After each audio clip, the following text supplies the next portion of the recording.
Sa matag pagbiya sa usa ka OFW, adunay pangandoy. Pero aduna sab kahadlok. Kahadlok nga sa pag-uli, wala gihapon kabuhian, walay kasiguruhan. Pero nausab ang istorya. Sa pagsugod pa lang sa Department of Migrant Workers, klaro na ang direksyon ni Pangulong Ferdinand Marcos Jr. Ipadayon ang National Reintegration Program.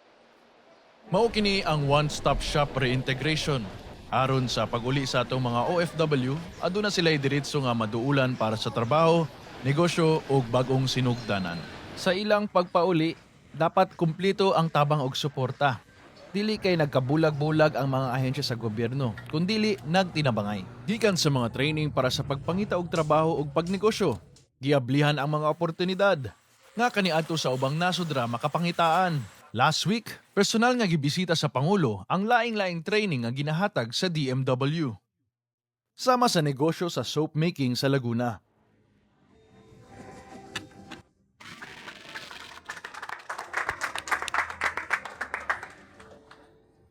Usa kini sa mga negosyo nga karon naghatag og bagong kita ug bagong paglaom sa atong mga OFW. Ang usa ka kani nga seaman, chef ug housekeeping staff karon mga negosyante na. Sa pagnegosyo, nagagiya ang Department of Trade and Industry. Dako kayo ang sakripisyo sa atong mga OFW. Maong dili sila angay pasagdan sa ilang pag-uli. Padayon ang tabang sa gobyerno sa ilang pagbalik. Gitawag nato silang mga bagong bayani tungod sa kadako sa ilang natambag sa atong nasod. Sa tibok nasod, padayon ang paningkamot. Usa-usa ginaayo ang mga butang nga makapahayahay sa kinabuhi sa mga Pilipino. Ang pag-uli para sa mga OFW dili na katapusan, kundi usa ka maisugong sinugdanan para sa atong mga bagong bayani.